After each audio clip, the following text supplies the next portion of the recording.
In this presentation, we will study the duties of agent towards his principal. The first and foremost duty of agent towards his principal is that he should take care of the instructions issued by the principal, and he should not violate those instructions. Second requirement or duty is that he should exercise due care and vigilance while performing the act that has been delegated to him. کہ اس میں جتنی بھی due care بنتی ہے وہ exercise کرے،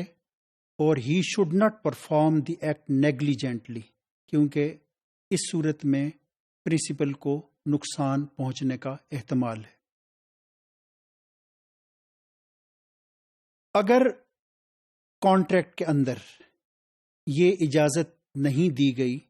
کہ جو ایجنٹ ہے وہ سب کانٹریکٹ بھی کر سکتا ہے، یا جو ذمہ داری اسے دی گئی ہے وہ یہ ذمہ داری کسی اور کو ڈیلیگیٹ کر دے، اگر کانٹریکٹ کے اندر اس کی اجازت نہیں ہے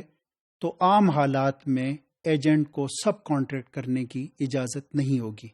کہ وہ جو کام اسے سپرد کیا گیا ہے وہ کام کسی اور کو ایک سب کانٹریکٹ کے ذریعے سپرد کرے، ڈیلیگیٹ کرے. یہ پرمیزیبل نہیں ہے. اگر وہ ایسا کرتا ہے تو گویا کہ وہ ایجنسی ٹرمز کو وائلیٹ کر رہا ہے. ایجنسی میں جو اسے انفارمیشن تک جو ایکسیس دیا گیا ہے، یا جو معلومات اسے حاصل ہیں، یا جو کانٹریکٹ کی تفصیلات ہیں، مثلا آپ نے کسی زمین پراپرٹی بیچنے کے لیے اسے ایجنٹ بنایا ہے، تو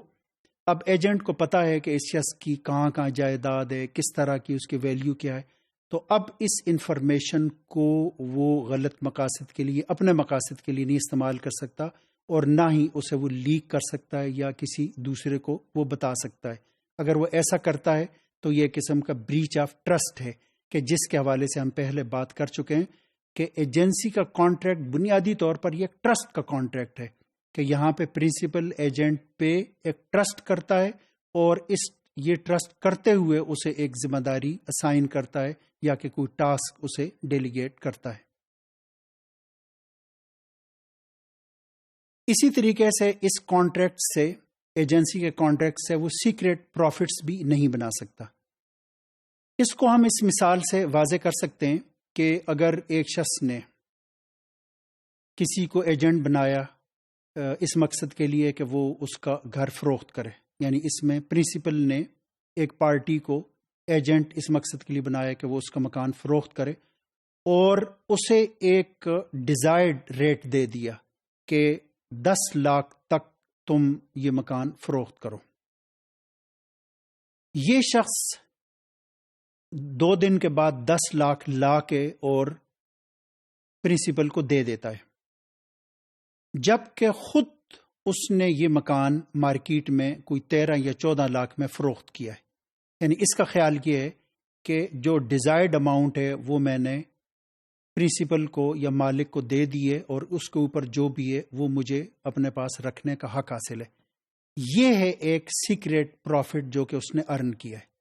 ایجنسی کا یا کہ ٹرسٹ کا تقاضا یہ ہے، کیونکہ یہ ٹرسٹ بیس ریلیشن شپ ہے، اس کا تقاضا یہ ہے کہ وہ اس انفارمیشن کو ڈسکلوز کرے،